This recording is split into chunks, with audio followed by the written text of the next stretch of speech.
प्रसार भारती अभिलेखागार की प्रस्तुति सदाबहार सुनहरे दौर का अनमोल खजाना।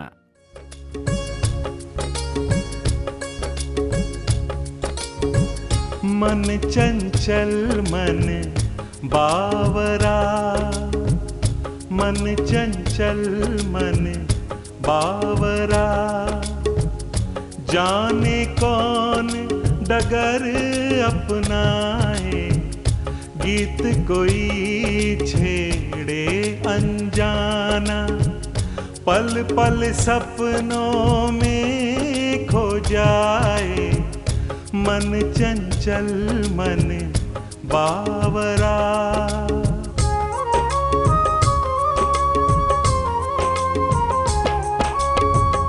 जीवन की गहराई क्या है, क्या जाने तन्हाई क्या है, डर है कि जब आशा टूटे, डर है कि जब आशा टूटे, ये बैरागी ना हो जाए, मन चंचल मन बावरा। क्या हुआ? लल्ला मिला? नहीं। कहाँ गए? क्या हुआ? ये क्या? ताश खेल रहा हूँ। ताश खेलने पर मुझे कोई आपत्ति नहीं, पर पैसों से क्यों खेल रहे हो? तुम भी कमाल बात करती हो शांति, जो चीज जैसे खेली जाती है वैसे ही खेल रहा हूँ। रुपयों के साथ खेलना मुझे कतई पसंद नहीं। ये तुम क्या कह रही हो? अब भी कुछ नहीं बिगड़ा है, मुझे छोड़ाओ, तुम सुखी रहोगे। मेरी वजह से तुम्हारी जिंदगी तो तबाह नहीं होगी। परेशानी और उलझन में रहने से ऐसा करना ही ठीक रहेगा। ऐसे क्या देख रहे हैं? तुमको। क्यों? पहले कभी नहीं देखा क्या? इस रूप में नहीं।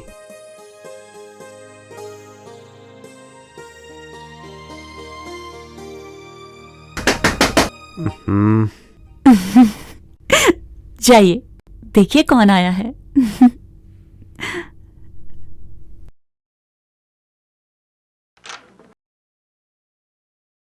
आइए आइए। नमस्कार। नमस्कार, पधारिए। भाई क्या बात है, आपने हमें याद रखा। मित्रता बढ़ाने के लिए मिलना जुलना जरूरी है। शांति देखो कौन आया है। अरे आप बैठिए। कैसे हैं आप? ठीक हूँ, और अगर पूरी तरह से नहीं था तो आप लोगों से मिलकर और भी ठीक हो गया। आप लोग बातें कीजिए, मैं चाय लेकर आती हूँ। उस दिन के बाद तो तुम आप दिखाई नहीं दिए क्लब में। आप मुझे तुम कह सकते हैं, वैसे भी हम उम्र में इतनी फॉर्मेलिटी की जरूरत नहीं। फिर तुम भी तुम ही कहो ना मित्र। ठीक है, सबके लिए आसानी है, शब्दों के बोझ से मित्रता को क्यों दबाना।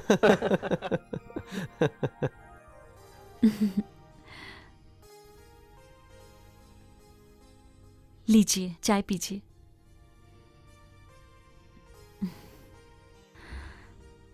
वैसे आप करते क्या हैं? जी कुछ भी नहीं करता, निठल्ला हूं। लेकिन शीतल बता रहा था कि तुम पढ़ रहे हो। हाँ, कुछ दिन के लिए एमए ज्वाइन किया था, अब छोड़ दिया है। क्यों? यूं ही। यूं ही तो कोई भी पढ़ाई नहीं छोड़ता। छोड़ो ना शांति, बलदेव नहीं बताना चाहता तो। पर जहां तक मैं समझती हूँ, आप जैसा सुलझा इंसान यूं ही पढ़ाई नहीं छोड़ेगा। हाँ, आप बताना ना चाहें तो वो अलग बात है। मैं यूनिवर्सिटी के जीवन को मूर्खों के काल्पनिक स्वर्ग के रूप में देखता हूं, फूल्स पैराडाइज। यूनिवर्सिटी की पढ़ाई को केवल व्यर्थ ही नहीं समझता, हानिकारक भी समझता हूं। मैं तुम्हारी इस बात से सहमत नहीं हूं। आप कह सकते हैं ऐसा, ये तो अलग अलग सोच है। मुझे लगता है यूनिवर्सिटी की पढ़ाई छात्र को जिंदगी के करीब न ले जाकर उसे काल्पनिक और सैद्धांतिक जगत में लाकर छोड़ देती है। नतीजा ये कि यूनिवर्सिटी छोड़ने के बाद अगर वो कवि होकर निकलता है तो बिना अनुभव किए ही वो अनंत का राग अलापता है, कथाकार होता है तो सिनेमा की दुनिया के अवास्तविक और जादुई किस्से लिखने लगता है, और यदि राजनीति की ओर झुकता है तो कोरा सिद्धांतवादी बन बैठता है। अगर ऐसा ही है तो तुमने ग्रेजुएशन भी क्यों किया? अनुभव के साथ ही इंसान के विचार बदलते हैं। शायद इसीलिए बलदेव जी ने आगे चलकर ऐसा फैसला किया। बिल्कुल ठीक कहा आपने। इस बात पर आपको साधुवाद की खुलकर न सही, पर आपने मेरे विचारों के प्रति सहमति तो दर्शाई है। इसमें सहमति की बात कहां से आ गई? शांति ने वही कहा जो उसने अनुमान लगाया। बात कहां से कहां जा रही है? मेरे मूर्खतापूर्ण सवाल करने पर मुझे क्षमा करें। तुम माफी क्यों मांग रही हो? बिल्कुल, आप क्षमा मांगकर मुझे शर्मिंदा न करें। आपके लिए मेरे मन में अलग ही स्थान है। हम तो बहस कर रहे थे। स्वस्थ बहस दिमाग को तरोताजा रखता है, क्यों? धन्यवाद। अब चलता हूं। चाय बहुत अच्छी बनाती हैं आप। जल्दी दोबारा पीने आऊंगा। जरूर। चलो मैं तुम्हें बाहर तक छोड़ाता हूं।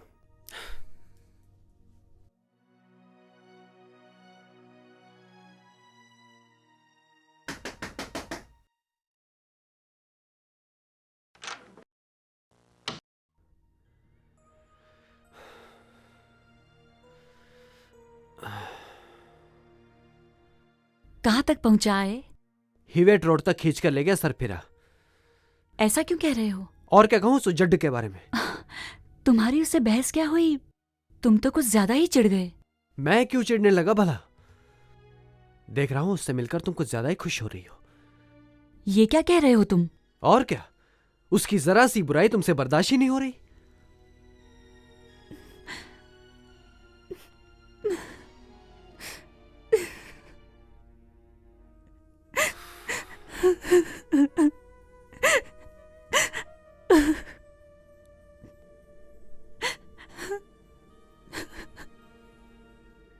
अरे मेरे कहने का मतलब ये थोड़ी था। वो तो बलदेव पर खींच जा रही थी, तुम पर उतर गई। I am sorry. मुझे माफ कर दो शांति, प्लीज। बोलो मैं क्या करूं? तुम कहो तो कान पकड़कर उठक बैठक करूं? नहीं, मुर्गा बन जाऊं या सर के बल खड़ा होकर माफी मांगू तुमसे? बोलो कैसे मानोगी मेरी रूठी रानी, बोलो। मुर्गा बन जाओ। हैं? अच्छा, लोगों ने तो मोहब्बत में तख्तो ताज लुटा दिए। चलो भाई नंद किशोर, तुम मुर्गा बन जाओ। रुको, आगे से ऐसी बात कहोगे? नहीं। माफ किया। हाँ?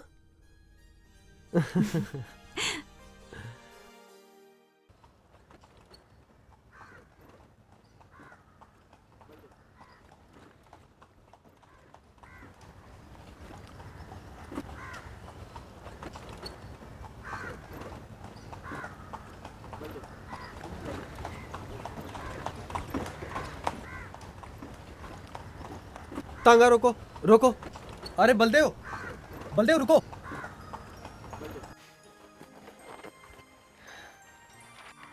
कहाँ जा रहे हो बलदेव? किसी काम से आया था इधर। चलो कहीं बैठकर चाय पीते।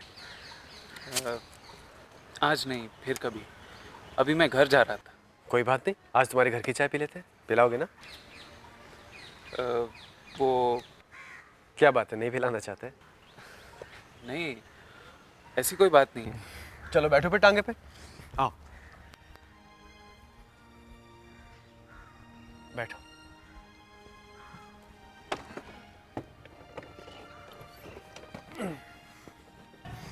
चलो भैया।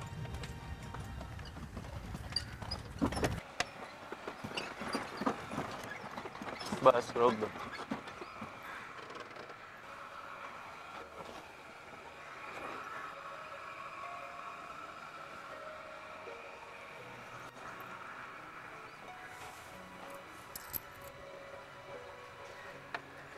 आओ।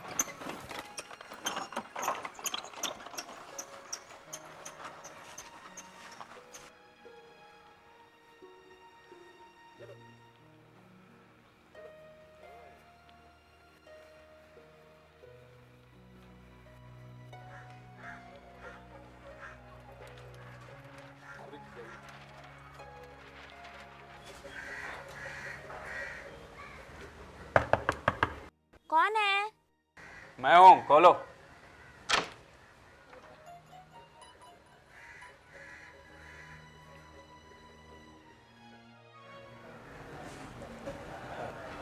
आओ।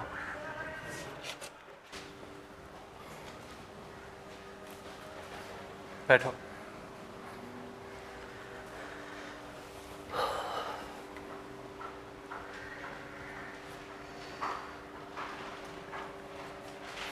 तुम बैठो, मैं भी आता हूँ। हाँ, कोई बात नहीं। भैया ने बताया भी नहीं कि उनके साथ कोई आदमी आने वाला है। ऐसे ही फटे कपड़ों में जाकर मैंने दरवाजा खोल दिया। कितनी बार कहा है मैंने उनसे कि नए कपड़े लेकर दो, और वो सुनते ही नहीं है। देखो बेटा, रोते नहीं हो। देखो, जल्दी तुम्हारे लिए नई साड़ी आ जाएगी। आप हमेशा ऐसे ही कहती हैं। 2 महीने से यही सुनती आ रही हूँ। भैया के पास पैसे नहीं है, यही सोचकर मैं चुप बैठी रही, और अब नहीं रह सकती। अब बस करो रामेश्वरी, मैं तुम्हारे पांव पड़ता हूँ। बाहर वाले आदमी के सामने मेरी लाज रख लो। उफ मौसी, जरा समझाओ इसे, बड़ी आफत है। और जरा जल्दी से 2 कप चाय बना दो। ना तो चीनी है ना दूध, चाय की कुछ पत्तियां पड़ी हूं तो।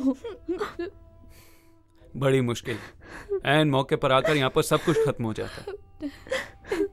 उनके घर जाता हूँ तो क्या खातिर करते हैं मेरी। आज इत्तेफाक से मेरे घर आए तो 1 कप चाय तक का इंतजाम नहीं। बड़ी आफत है। तो मैं क्या करूं? इसमें मेरा क्या दोष है? कल से घर में चुटकी भर आटा तक नहीं रहा। 4 आलू मिले, उन्हीं को उबालकर रामेश्वरी और मैंने खाए।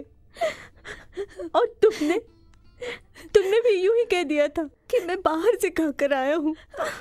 मेरा भाग्य ऐसा सत्यानाशी है। तुम्हारी माँ तो मरकर मुक्त हो गई, लेकिन मैं ये और नहीं बर्दाश्त कर सकती। जल्दी इस तीर्थराज में मर जाओ तो जन्म जन्म के लिए तर जाओ। मुझसे ये और देखा नहीं जाता, मुझसे ये और सहा नहीं जाता। मौसी, अब तुम भी रोने लगी। तुम दोनों मुझे रुलाए बगैर नहीं मानोगी। भरोसा रखो, भगवान ने चाहा तो सब ठीक हो जाएगा।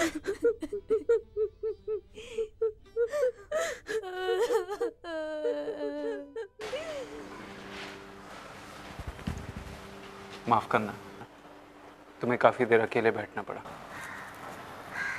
माफी तो मुझे मांगनी चाहिए। मैं तो ये समझा था कि तुम यहाँ अकेले रहते हो, इसीलिए बिना किसी तकल्लुफ के तुम्हारे घर चला है। मेरी इस समय की जो स्थिति है वो तो आप समझ ही चुके हैं। अच्छा ही हुआ। वैसे भी मैं ये सब किसी से छुपाना नहीं चाहता। भाई, मैं प्रार्थना करता हूँ, मुझे गैर न समझना। मैं अगर तुम्हारी कुछ मदद करूं तुम्हें बुरा तो नहीं लगेगा?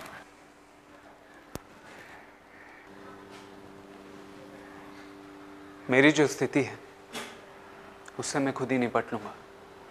मुझे किसी की दया की जरूरत नहीं। बलदेव, मैं तुम्हें कोई दया नहीं दिखा रहा हूं।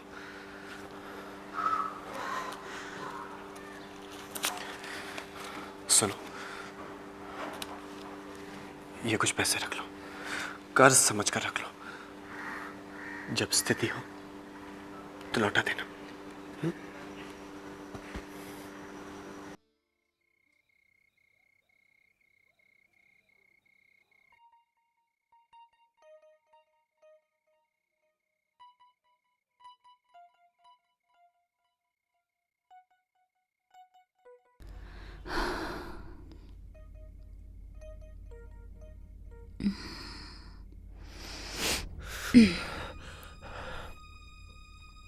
क्या हुआ?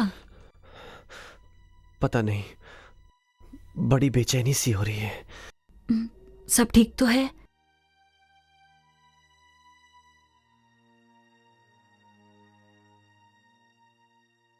आज मैं बलदेव के घर गया था। तो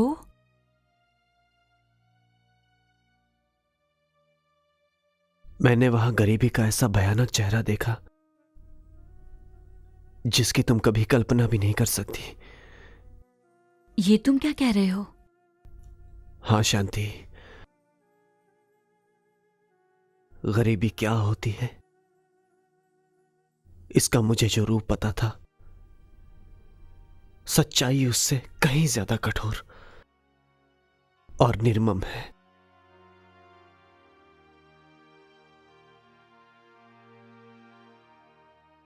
फटे आंचल में सहमी लज्जा,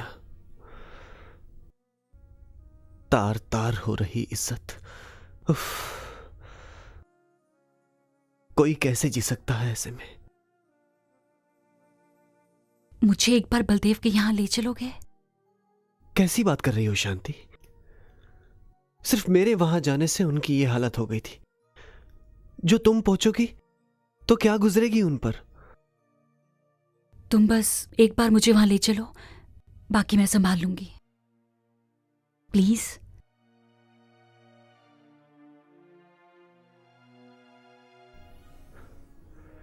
ठीक है।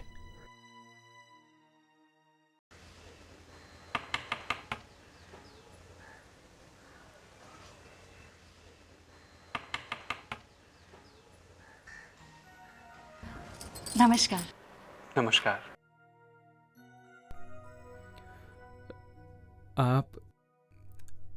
आप यहाँ?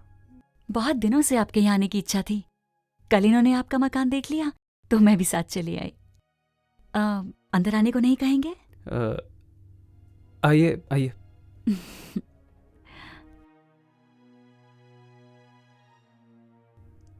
बैठिए। बैठो नंद। मैं जानता हूं बलदेव, इस तरह हमारे आ जाने से आप सबकी परेशानियां बढ़ गई होंगी। पर शांति को जैसे ही पता चला कि मौसी और छोटी बहन भी तुम्हारे साथ रहते हैं तो ये उन लोगों से मिलने के लिए बेचैन हो उठी। आप बिना लेश मात्र संकोच के मुझे अपनी मौसी और बहन से मिलवा दीजिए। जैसे वो आपकी छोटी बहन है वैसे ही मेरी भी। ठीक है, मैं उन्हें बुलाता हूँ।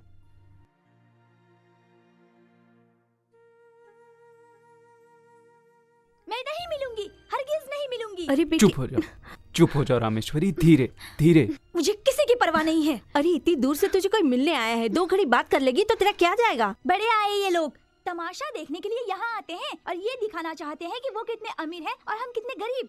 मुंह से तो भलमन साहत की मीठी मीठी बातें करते हैं, पर मन में नहीं चाहिए हमें इनकी भलमन साहत। मैं नहीं जानती थी कि बात इस हद तक पहुंचेगी। मैं तो पहले से ही जानता था, लेकिन तुम किसी की बात सुनो तब ना।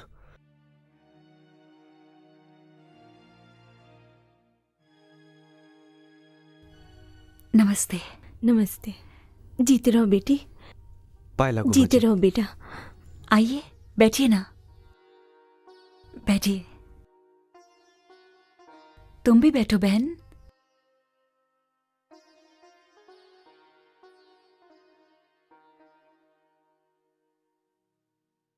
तुमने इनको नमस्कार नहीं किया?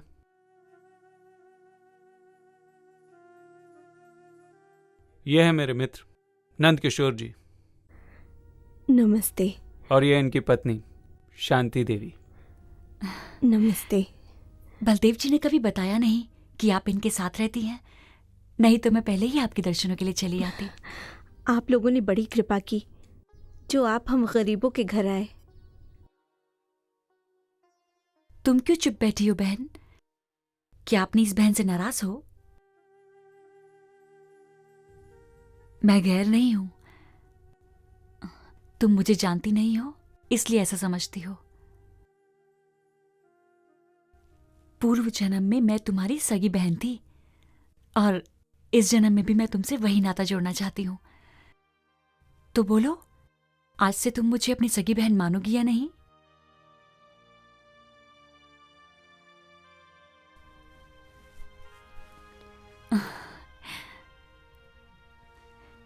ये लो, अपनी बहन की भेंट स्वीकार करो।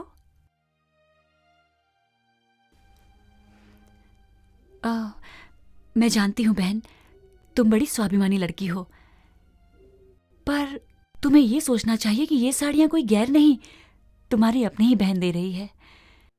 और अगर तुम इन्हें ना लोगी तो तुम्हारी बहन को कितनी चोट पहुंचेगी। ले लो बेटी, देखो कितने प्यार से ये साड़ी लेकर आई है। इनका तिरस्कार नहीं करते बेटी।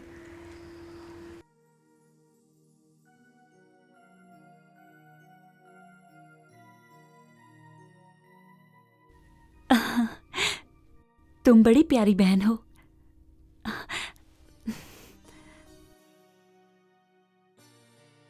आज हम पहली बार मिल रहे हैं, इसकी निशानी में मैं ये हार तुम्हारे पास छोड़ना चाहती हूँ। रख लो।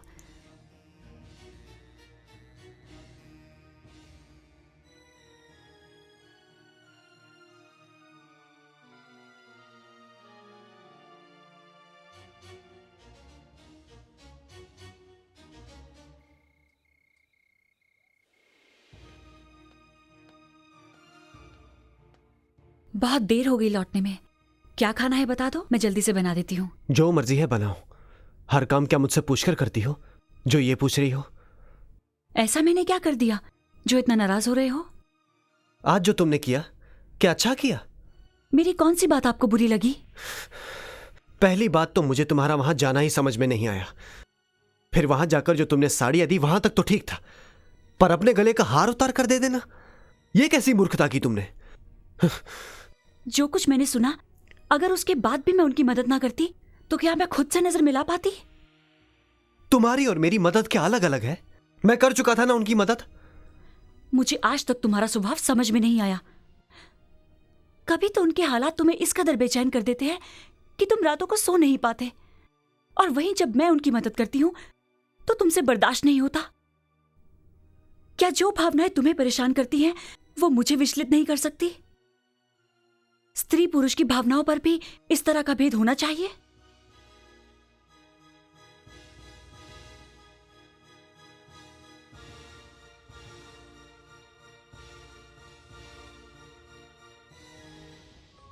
जीवन की गहराई क्या है, क्या जाने तन्हाई क्या है। डर है कि जब आशा टूटे, डर है कि जब आशा टूटे, ये बैरागी ना हो जाए।